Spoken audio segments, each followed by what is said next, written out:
Ma'am Emma, our coordinator for this activity, Sir Joy, mga ka-LR, my co-EPS in Learning Resources, Sir Ryan, good morning, and of course, our EPS counterpart for a different division and also our writers. So mine would only be a footnote, some footnotes and rules for learning resource contextualization, specifically for WARAY. Okay, let me start. Sir Joy have already comprehensively explained to us why we need to contextualize our learning modules, because we would like our learning resource, our modules, to be more meaningful, interesting, and relevant to our learners. Okay, now let me have some reminders on our contextualization activity. First, as we contextualize, we have to include and involve people, our own situations as Waray or Sinubuan ng Binisaya people, the setup or circumstances familiar to our learners. I believe the modules is coming from Region 11 and other regions, so most probably the setup, the circumstances, and the situations are within their context, so we can change that. Then number two, we have to simplify the material in order that we can suit this to the learner's level. And the most important, of course, is to use the first language of the learners in the learning resources. So in the case of the Waray, we have to follow some spelling rules. I have already discussed this several times, but for those who are new in this task, this will be very helpful. Now, number one, this of course is from our Waray orthography, which has been prepared by the Lake Normal University, spearheaded by Mr. Voltaire Oizon. So when we have to look at our spelling in our materials, we have to consider that we can adopt spelling of before and now. For example, in our old way of spelling Waray, we usually change the spelling of words into our own syllabication and into our own spelling rule. For example, let me take computer. Before, we spell computer as K-O-N-P-Y-U-T-E-R. But this time, we may have to retain it as it is, because many of us are already familiar with the word computer. Okay? Now, in using borrowed letters, we cannot follow one symbol, one sound principle, because the mother tongue, Waray, we have this principle, one symbol, one sound. But there are borrowed letters that there are two sounds. For example, the letter K, the letter C, letter C can have K and S sound. Letter H, for example, can be Jose and Jen as J. So we have to accept both, especially if we are considering proper nouns, like name of persons and name of places, and name of establishments for that matter. Now, let me take very important rules. This one, I have to highlight this one, the rule of using I and E. Because when I look into some materials, these are the most common errors that I would see in the spelling. Okay, the first rule is, all words that are originally Waray with a vowel or sound of E should be written in I, not E. Okay, again, so you have to use letter I instead of letter E. For example, I have these words enumerated as example. These are the common errors which I would see in some of our learning resources. Diri is an original Waray word, so therefore there should be no letter E on that word. So not dire or deri. Although in our principle, there is no distinguishing sounds between letter I and letter E, because Waray people would basically pronounce letter I and letter E similarly. But because we are using academic language, we have to be very specific on its spelling rules. Okay? So sa pag-pronounce, walang problema. Pero in spelling, we really need to show our children the right spelling for our language. So we have hini, ini, iton, pirmi, babae, lalaki, lamisa, istorya. So these are the common errors, words which are misspelled most frequently.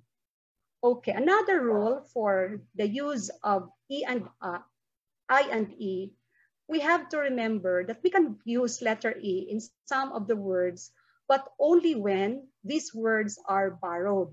For example, we have ahente, bakante, bandera, bisikleta, edad, ahensya, aksidente. These words actually are borrowed from Tagalog, from Filipino. Some of them are borrowed even from the Spanish words.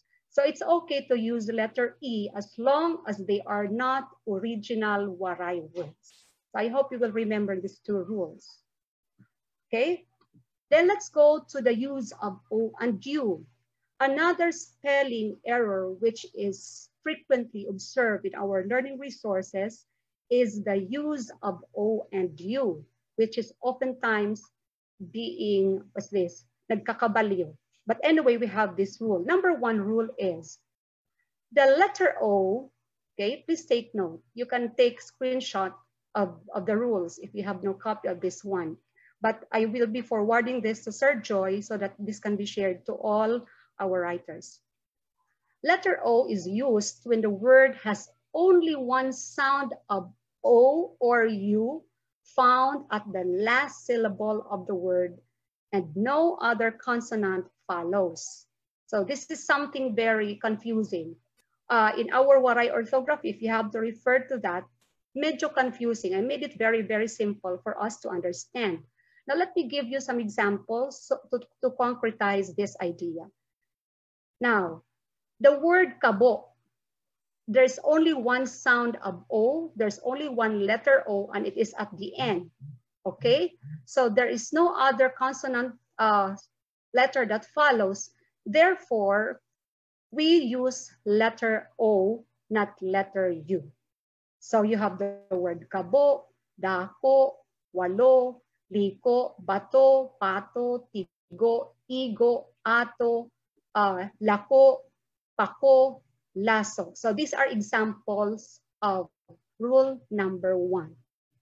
Okay, now let's go to rule number two as far as O and U, use of O and U is concerned. Okay, letter O is used. Again, you will have to use letter O when the word has more than one syllable. Kanina, ilang syllable yun? Dalawa, okay? When the word has more than one syllable and has one sound of O or U, but followed by a consonant. So the preceding example, the word is not followed by a consonant, but this time, one syllable, but is being followed by a consonant letter. So again, you have to use the letter O. Okay, examples are the words manok, lidong or lidong. So sometimes the word lidong is being misspelled with U. Since rule number two says one syllable and followed by consonant should be O, we have to spell it with O. You have the word baton, kahoy, lawod, patod. Patod is most oftentimes misspelled with U. So we have to correct that because it should be spelled with O. You have the sagdon, pawod, and tipod. Okay, so these are examples. Another rule for the use of O and U is this one. So when do we use letter U? So the two preceding rules, we have to use the O, but this time we have to use letter U. So when the first syllable of the word has the sound of O or U, oftentimes letter U is used. So this time, the first syllable, nandyan sa first syllable ang sound ng O or U. So let me take some examples so that you will understand better the rule. You have the word suman. So since it is in the first syllable, the sound of O or U is first syllable, so we have to use letter U. Suman, huna-huna, suka, bunay. So mostly, if you have to look into the stores, ang bunay is being spelled with O. But actually, it is a misspelling. So we use letter U because we have to follow this third rule. You have tuna, buri, luwag, ngan, tuna. So these are examples of rule number 3. Okay. Now let's have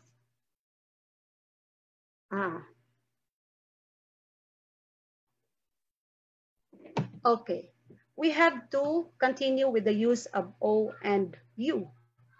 The fourth rule says, when the word has 2 or more sounds of O or U, letter U is used in the first, the second, or third syllable, and the last syllable is letter O.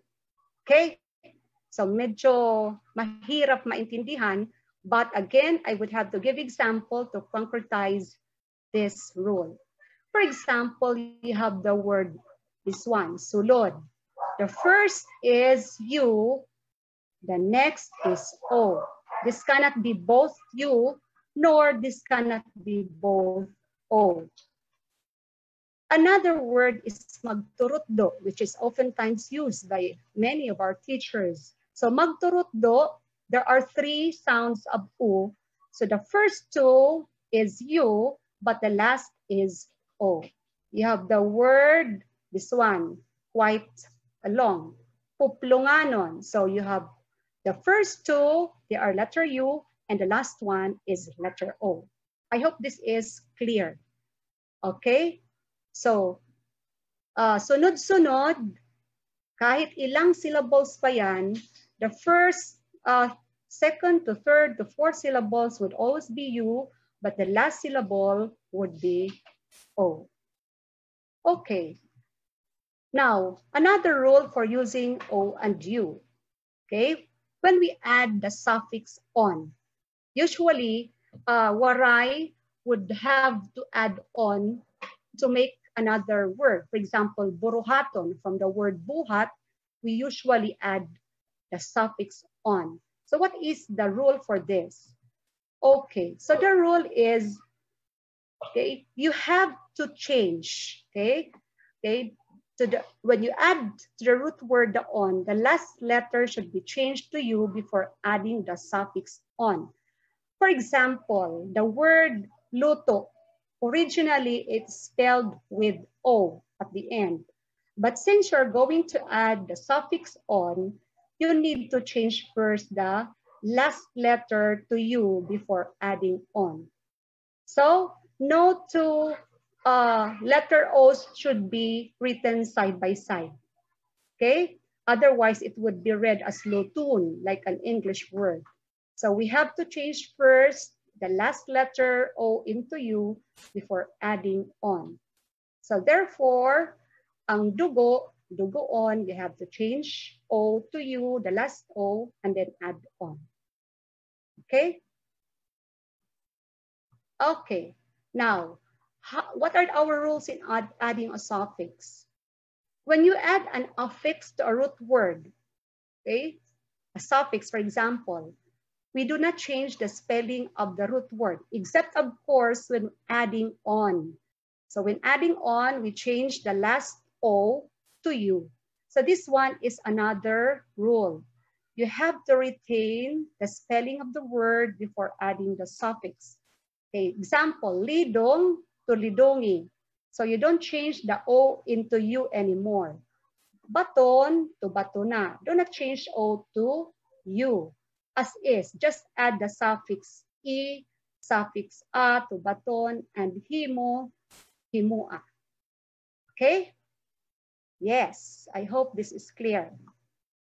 Now I have spotted also some common errors in word usage. Usually when I read shout outs on Facebook, for example, sometimes even in our what's this, signages, I would see maupay na patron. That is very, very wrong. Because in waray, we say nga, we don't say na. Malipayon nga kaadlawon. We don't say malipayon na kaadlawon. So we use nga instead of na. So I have the example, mahusay na bata is wrong, but the correct one is mahusay nga bata. Okay? Another error. Okay? The word kun, which means if in English. If you're going to be with me, parang ganon. So kun is spelled with K-U-N. I often see misspelling word of kun. Okay? So, it is not O but you. Kung kita magkaurusa, kung kita magborobligay. So, it is you, not O. Okay. However, we spell akon, which is mine, with O. But kun, which means if, is spelled with you. Okay, another common error. We use gin instead of G-U-N. Again, ang G-U-N is a obsolete spelling. We no longer use that. Okay, but there are still some of us who would spell gin with G-U-I-N. Okay, see, this time we use G-I-N. When do we use G-U-I-N? When only spelling names of places. For example, the family name of our dear CLMD chief, Ma'am Rose Gino, Dr. Gino. Okay, we use that because it is a family name. Mr. Guido, or the name of a town which is called Ginarona. So only when we are spelling some proper nouns, which have already been spelled that way. But words, common words, are already spelled with G-I-N. Okay, another common error is the word use of may ada. May ada is considered a two-word word. So dalawa silang word na considered as one. But we don't put a dash. Okay, walang dash ang correct. Now, may da, we only use that for conversational language. But for formal language that we use in the classroom, we use the word may ada. We don't use may da. This is a street language or parang ano lang siya, abbreviated ng may ada. Okay, so the wrong is this one, may ada with a hyphen, but the correct one, walang hyphen. Okay. Now, some rules in writing words with repetitive syllables. Mahilig tayong mag-repeat. Waray people are would usually repeat words. Kaya nga meron tayong Junjun, Tintin, because we are fond using words with repetitive syllables. Now, some of our words also in Waray are repetitively pronounced. Kaya yung syllable inuulit. So anong rule natin? Retain the spelling of the word even if the syllables are repeated, but use a hyphen. Example, huna-huna. The word huna-huna, you don't change anymore the second word to O, okay, in consideration to the previous rule, but you just have to put a hyphen. Repeat, as is. The word banog-banog, okay? So you don't change again the spelling, but just have to put a hyphen. Usa-usa, okay? Wrong pag change mo pa yung spelling. So you just put a hyphen. Okay, for borrowed words, okay?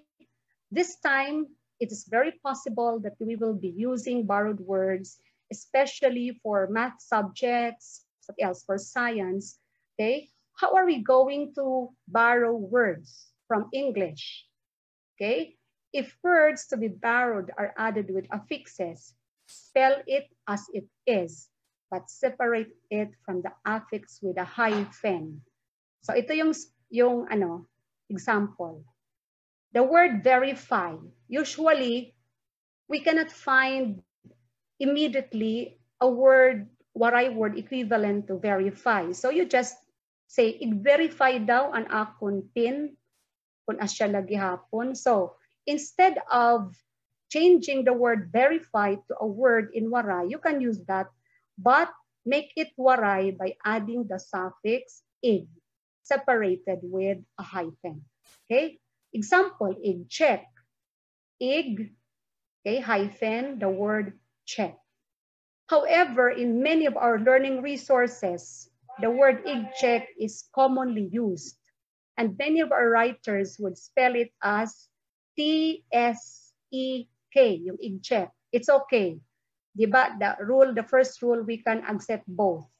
But this one, pwede din natin gamitin. The spelling, original spelling, naging waray because of our own affix.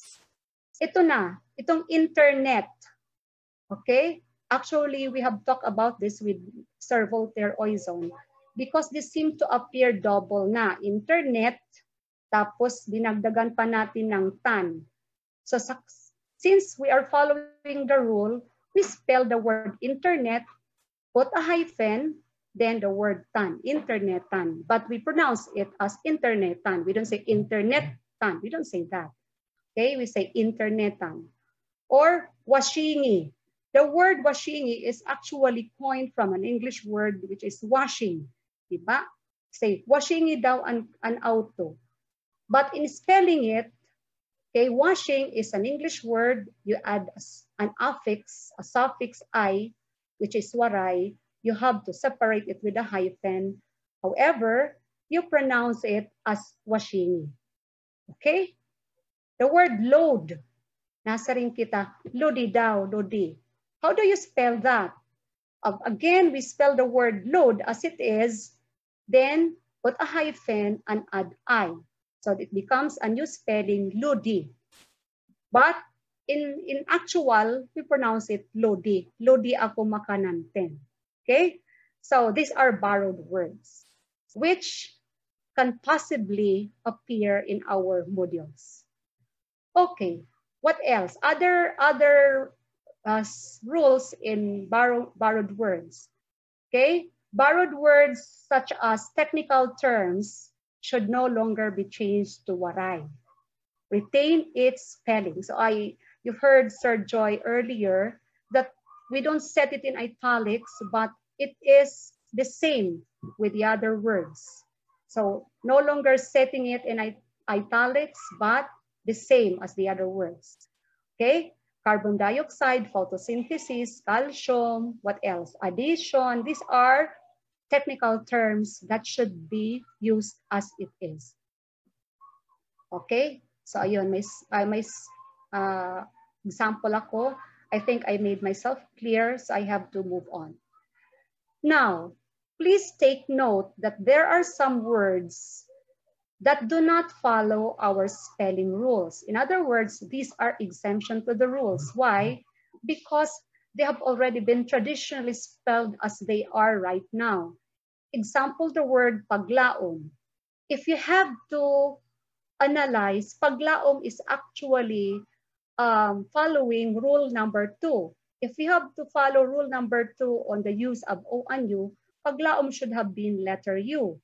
But since it has been traditionally spelled with U, we don't change it anymore and borrow the word paglaom with the spelling of U. The word nasod, for example, if we have to consider again the use of O and U, it will follow rule number 2, which says we have to use O. But again, we have to use letter U. So these are traditionally spelled. We have also word kalibungan. We have the word kalibutan. These are words traditionally spelled. Okay, so we use letter U. Now, for the basic structure of sentences, our writers, you have to remember that we have a different pattern from English and even from Filipino. For waray, our pattern would always be verb plus noun. Okay. So, malakat, hiana. Nauuna permit, verb. Unlike in English, English will have the noun first before the verb. Ana will go somewhere, di ba? Mauuna na hiana. But our pattern, una muna ang verb before the noun. So, nakaon an ayam ni Mano Waldo. Okay? Sa English, Mano Waldo's dog is eating. So, noun comes first. That is the pattern for English. Now, for pattern 2, it's basically similar, but this time we are using pronoun instead of noun. Malakat ako. So, una ang verb, this one, then the pronoun. Okay. Mapahuway hiya. Dapat hiya kasi hindi yan pronoun. Mapahuway hiya. Okay. Pattern 3, okay, adjective plus noun. So, uunahon anay an adjective before the noun. Mahusay hirona. Okay, unaanay an adjective. Okay, puro hitaas an punuhan dobi kontran punuhan bayab. So, we have to remember always this one.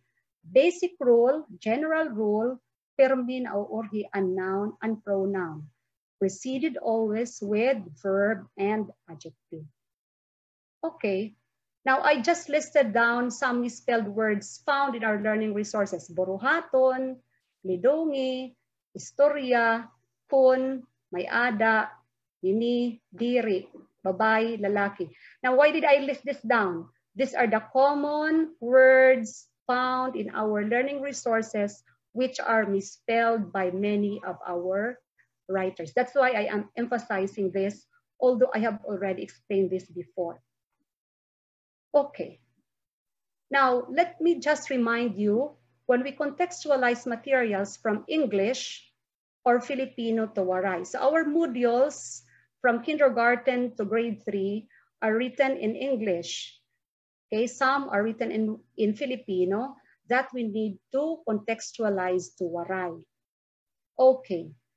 I would like to remind everyone that we should avoid translating the texts word for word. Okay, so we are not translating word for word. So what do? You have to read first the whole material, get the whole idea, and start working on it.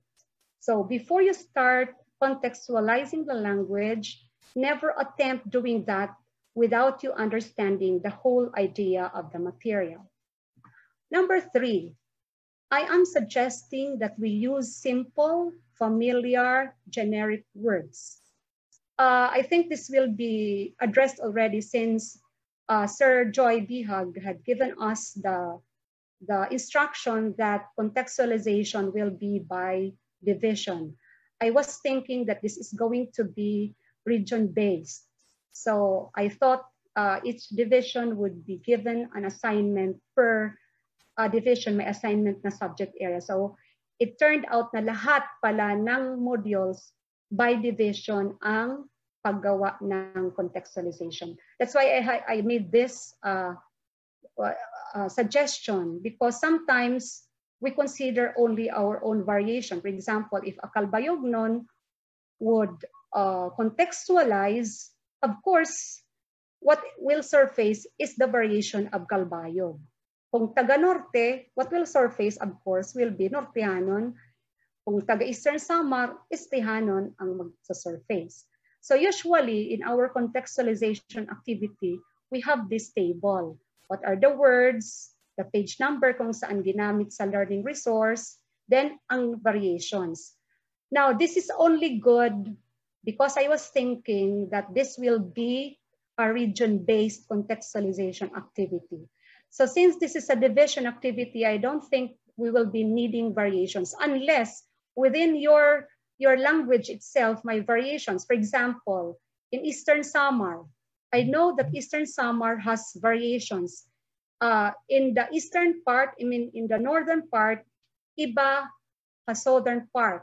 When they say naghahaya, but in doon sa northern part, for example, in Oras, that is nag-uuraw. In Kinapundan, that is naghahaya. So you can have this table as your variations, then come up with a generic variation to be used. Kasi it would be very difficult if the whole Eastern Samar would be using one word without the common understanding of many. So we have to consider that. I do not know with SAMAR. I think SAMAR also is a very big division. So therefore, I am very sure that there will be variations from the localities. So you come up with this kind of table, and this has to be attached to our modules so that our learners and our teachers can understand. So this is just my suggestion. Okay, another reminder. For math, we no longer use napulo kag usa, napulo kag duha, but we use 11, 12, 13. Di ba when we count usa, duha, tulo, pagdating sa 11, some of us would use napulo kag usa. That is not common. So we use common 11, 12, 13, etc. Tapos, symbols and its name should be retained. Plus, minus in math.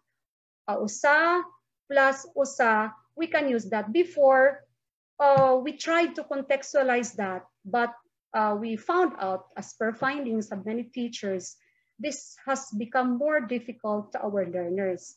So we might as well retain the name of symbols and its name, the name of its symbol. For example, G clef, staff for music in the MAPIT. So do not attempt to contextualize that or to give equivalent word in mother tongue. Another, no translation, I already said this, in technical terms. Use it as it is. Para walang confusion, and bridging will be easier for our students. Now, I looked into the mother tongue material in grade 3, and I am worried because it is completely different from our language. For example, there is a lesson, the MTB grade 3 that I perused through was in English. Therefore, in the language, in the use, for example, in the competency of the use of prefixes and suffixes, naturally, the examples there are prefixes and suffixes of English. But in our case, when we translate that, when we contextualize that to mother tongue, we will be using our own prefixes, we will be using our own suffixes. So I would suggest for the writers in charge of mother tongue, you have to refer still to our teacher's guide in mother tongue. Teacher's guide in grade 1, teacher's guide in grade 2, teacher's guide in grade 3. There are some language equivalent terms. For example, for noun, what is the equivalent term in mother tongue? Meron tayo nun. Although that is, you might ask me, Mom, these are technical terms.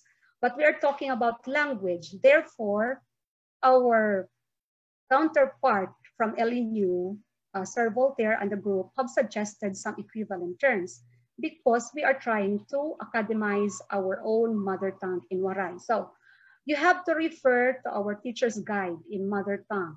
Meron tayo doon equivalent for noun, for pronoun, for verb, for compound words, for diphthongs, for words like this na hindi mo mahihirapan kang hanapin ang equivalent. So refer to our NTB PG. You can even borrow some of those exercises that are found there because the exercises provided in the mother tongue is in English, and in no way we can contextualize that. Wala. For example, yung idioms. We cannot use the idioms in English for mother tongue. Ano man idiom hiton, apple of the eye, alang ka man sumiri nga, mansanas san iya mata. Diba? Because we have no equivalent. Otherwise, you are translating word for word. So you have to find out what are our common idioms used as Waray people. So that is what I am trying to say. We don't translate everything which are in English, but we have to remember what are our common idioms. There are some examples which I can remember right now. They are found in mother tongue grade 3. Medyo nahirapan kami noon na buuin yan. So since kami yung naggawa, I am one of the writers, you can freely use that. That is for your reference. Okay, now let me just give an example because sometimes we have problems when it comes to contextualization. No matter how we would remind you that you have to avoid translating word for word, it's still very natural because we are looking at a text which is in a different language. For example, this one, this is an English version. Okay? Ito siya, kinontextualize siya word for word. So look at the word for word contextualization. It was a sunny day, masirak man hadto. Di ba? Correct man talaga hiya. So I played all day, salit nag-uyag ako magkulog. Very correct. Walang wrong. Around the street I ran, nagdarudalagan ako palibot sa karsada. Correct. Oh, I love the sun. Oh, makaruruyag good nga adlaw. Di ba? Correct siya. But then I tripped, pero natipakdol ako, and I slipped, nga napatalindas ako gihapon, correct gihapon, di ba? Oh no, there's blood. Tapos nasa ringan waray, oh diri, may ada dugo. I have a wound so bad. May samad ako, karaot man. So, I am showing you an example of material that has been translated to waray. However, our contextualization, again, should not be word for word. Now, let me show you. I attempted to contextualize that to waray, retaining the literary value of the poem. Remember, many of the materials are poems and song, which the literary value should be retained. Mahirap kasing mag-contextualize ng literary materials into waray because you have to consider its pattern, its rhythm. In other words, you have to retain its literary value. Now, let me show you this one. This one is the English version, but this one is the contextualized version. Now, why did I use the word agidaw? Because this is an expression very natural for a waray. For siguro doon sa Eastern Samar, atara. Diba? Agidaw may dugo. Usa ka adlaw nga masirak, magkulok nga mulay, duro anak rayha. Dalagan ng lukso ha kalsada, ang kalipay, waray gud sama. Handuro nga paniguro, haroy natalindas ako. Pilas hatuhod, kadako hinduro. Agoy, may dugo, buligi ako. Okay, now this is what we call contextualized material. We retain the meaning of the poem here by Mark Kenneth Camilling, but we did not sacrifice also its literary value. I hope you're getting what I mean. Okay, I have here example of songs, Ako Ay May Lobo.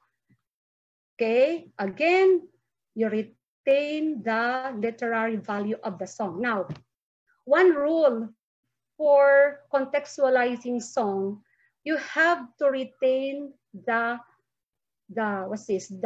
measurement of the song. In other words, pag kinanta ng bata, the measurement of the rhythm would still be retained.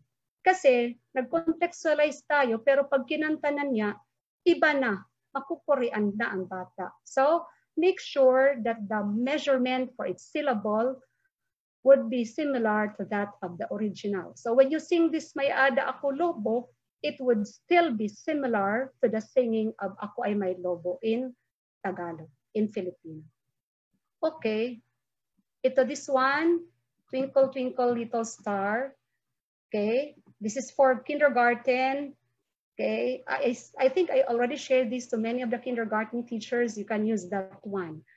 Okay, again, you have to retain the measurement so that the singing or the measurement of the song would not be spoiled.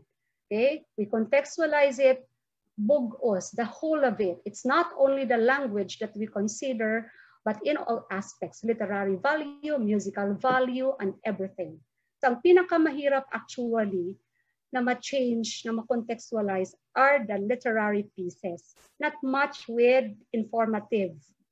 Okay, ito, I would no longer be discussing this.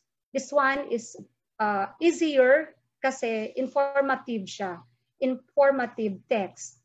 So informative text is easier to contextualize than those of literary materials such as poem, verses, even riddles. Mahirap siyang i-contextualize. So you have to be very careful. Again, always have it in mind that you are not contextualizing it word for word. Okay, So I guess I'm done with my work, unless there are some questions which can be entertained later on. Okay, thank you very much, Ma'am Gretel, for the discussion